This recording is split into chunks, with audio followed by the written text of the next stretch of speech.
welcome to the SVG-TV Newsday, April 14th. I am Khalil Cato with the details. The government of St. Vincent and the Grenadines will be paying out over $5 million in economic cost this year to the University of the West Indies for Vincentian students studying at the various campuses. This disclosure was made by Prime Minister Dr. Gonzalez during his weekly appearance on NBC Radio's Face-to-Face program on Wednesday. PM Gonzalez noted that St. Vincent and the Grenadines is the biggest contributor to the University of the West Indies among OECS member states.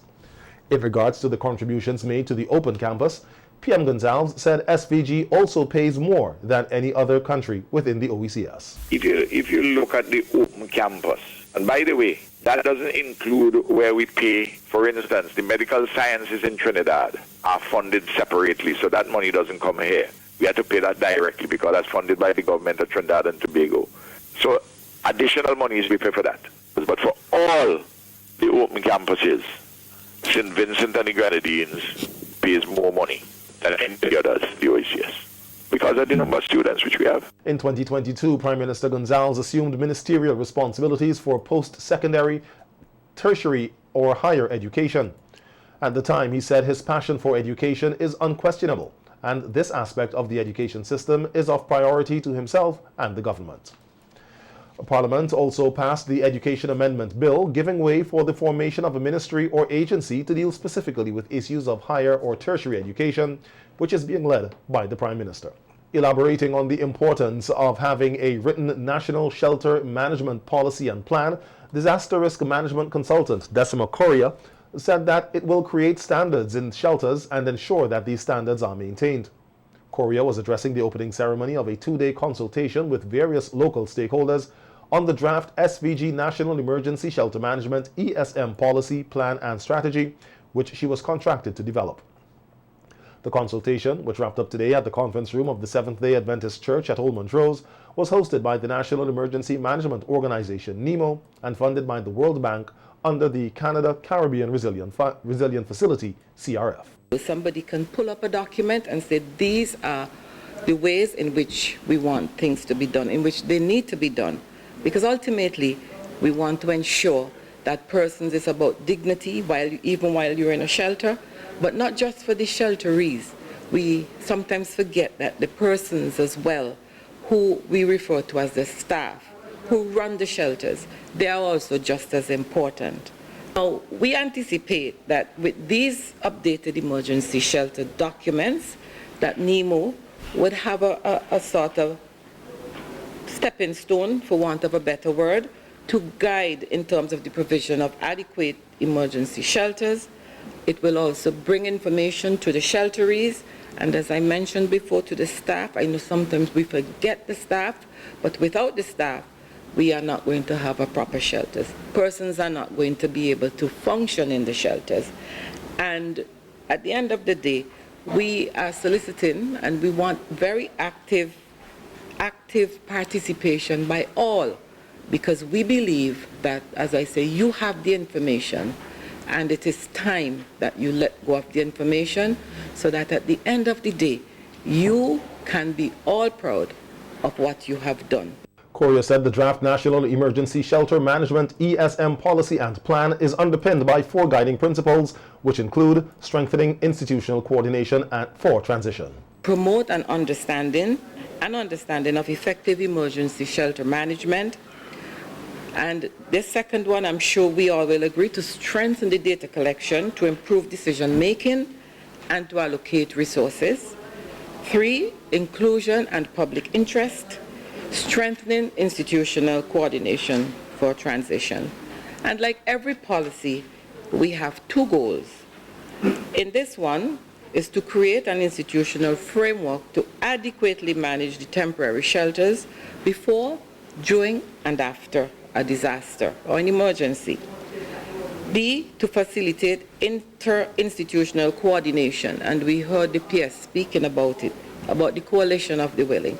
I like to say it is an all of society approach towards shelter management. That's the purpose of having this written policy. And to attain the goals is predicated on 4 strategic objectives.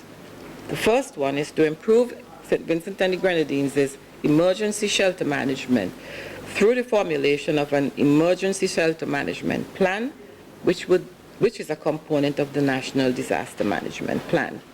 Secondly, we have to design a shelter management information system, which we will, throughout the sessions, we will be referring to it as a SMIS, which is a digital platform to improve institutional coordination in all matters related to attention of displaced population in cases of emergencies. And 3, to enhance St. Vincent and the Grenadines' emergency and disaster preparedness. Meanwhile, Permanent Secretary in the Ministry of National Security, Hudson Ned, said the personal experiences of the April 2021 eruption of La Soufrière are invaluable and overwhelming, and are important for the development of the SVG National Emergency Shelter Management ESM strategy. The experiences that we gained from 2021 when the La Soufrière exploded, I would say they are invaluable, though they were overwhelming at times. And especially for those who actually volunteered in shelters and those who were involved in organizing the support for the shelters. I believe there were times when we all wanted it to go away. But I think we would have gained so much experience that in some ways this is actually, it is really a blessing that the process was delayed, because now we are able to reflect and we are able to bring our thoughts together around a common understanding of how we can actually do a better job if, God forbid, we are so challenged in the future. Ned further commended NEMO and its stakeholders for a job well done during the national disaster. He, however, noted that as they engage in consultation on the emergency shelter management ESM policy, plan and strategy, it is his hope that they will come up with new initiatives in developing resilience and capacity to rebound from challenges in an environment that is confronted by national disasters. Over 2 decades ago, we were supported by the World Bank in the development of NEMO, the institution. And the first critical document we had was the Act. But we cannot stay there. And though it provides a reasonably good framework for how we approach the work of managing in emergencies and times of disaster, we have to come to some detailed documents to append to that overarching guiding principle. And the National Emergency Shelter Policy and Plan is such a document. So we want to thank our partners, and we all here today have our perspectives and our personal experiences of what transpired over the recent history of our country. In February 2021, the government of SVG requested assistance from the World Bank to develop an emergency shelter policy and shelter management guideline. Disaster risk management consultants Decima Correa and Carol Guerra were contracted to develop this policy and plan. In June 2021, the policy and guidelines were completed and shared with NEMO for input with a view to finalize.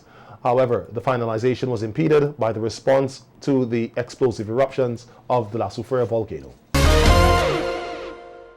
Like many Vincentians, the family of the late Sir Cecil Cyrus held him in high regard, not only as a statesman, but a family man. This was expressed at his funeral service yesterday at the Kingstown Methodist Church. In open tributes, his colleagues and friends spoke highly of him as a humble man who served the people of St. Vincent and the Grenadines and the wider Caribbean region as well during his years of service in the medical field. His family, however, remembered him as a loving husband, father, and grandfather. Over the years, my formative memories of my dad was work. In fact, I say of my parents, I do not know anyone who has worked as hard as they have. It's exhausting just witnessing and having witnessed the intensity and relentless hours that I saw them do. However, when you think of my dad and my parents, the obstacles they experienced, these were the stepping stones to opportunities which drove him on and built his stamina and determination to keep going, not giving up, and to find the silver lining in everything he applied himself to. Growing into a man of stature in his role as an isolated surgeon, developing his tenacity to look for new ways to do things when choices were limited. A doctor-surgeon is only as good as the patients he has the opportunity to learn on. This is where I say thank you, St. Vincent and the Grenadines, for being the patient case, then his trusted colleagues to build or make a tool to help him in the theatre. We are truly blessed to have had a father who lived to the ripe old age of 94. There are so many examples that I can quote to show how much Dad loved all of his grandchildren and how much he worried about them. There was a particular medical crisis when he thought he could have lost a grandchild. In recounting the story to me, he said, "Can you imagine what it would be like for me to lose a grandchild?" He said these words with so much feeling that it left me with no doubt in my mind that a grandparent's love is far greater than that of a parent's. We grew up hearing legend, icon, hero, but to us, he was just Granddad. As Bobby so nicely put it, doctor to many, Granddad to us. Despite all the stories, it was obvious that his favorite job was being a grandfather. It all started in 1992 when he got his first grandchild, Rebecca, followed by me 2 years later. After that, well, the grandchildren started popping up like crazy. Even when we informally adopted 2 lovely girls, he embraced them and automatically became granddad to them as well, taking the number to 12. I am honored to fulfill my grandfather's wish by speaking on behalf of the grandchildren. The love and support we received from him is quite difficult to put into words, but Jonathan summed this up beautifully when he wrote, "I'm extremely inspired by my grandfather's resilience. I have no reference point for the amount of strength he had to have in order to create a world where I exist. I feel an overwhelming sense of pride when I think about my grandfather, and I'm honored to be his grandson." Meanwhile, Speaker of the House of Assembly Rochelle Ford and other members, in a news release through the Agency for Public Information, extended condolences to the wife, children, and other members of the family of former House Speaker Denny Wilson, who passed away in New York on Friday, April 7th at the age of 67. Wilson was a senator, deputy speaker, and Speaker of the House of Assembly of SVG from 1981 to 1984, and also served as executive member of the Commonwealth Parliamentary Association, CPA, representing South and Central America and the West Indies, including the Falkland Islands, as well as chairman of the local branch of the CPA. He also served in many other capacities. He was former permanent representative of St. Vincent and the Grenadines to the United Nations, and a former New York City Department of Education administrator and educator. He also served as SVG's Deputy Consul General in New York and a Deputy Permanent Representative of SVG to the UN. He also served as a Customs and Revenue Officer in the Southern Grenadines and taught at the Beckway Anglican High School in the 1970s. In other news, a mentally ill man was wounded yesterday during a confrontation with police at Roland Hill. According to a news release from the Police Public Relations and Complaints Department, the police at the Kittels police station received a report of a mentally ill man throwing stones at persons and vehicles at the Roland Hill public road. The news release said as a result, a party of men were dispatched to the scene. Dwayne Moses was a 25-year-old Roland Hill resident, was met with stones in his hand and behaving in a very aggressive manner. The police attempted to restrain Moses, and in the process, he was shot in his leg. Moses was transported to the Buckerman Polyclinic for medical treatment before being transferred to the Milton Cato Memorial Hospital, where he is currently a patient.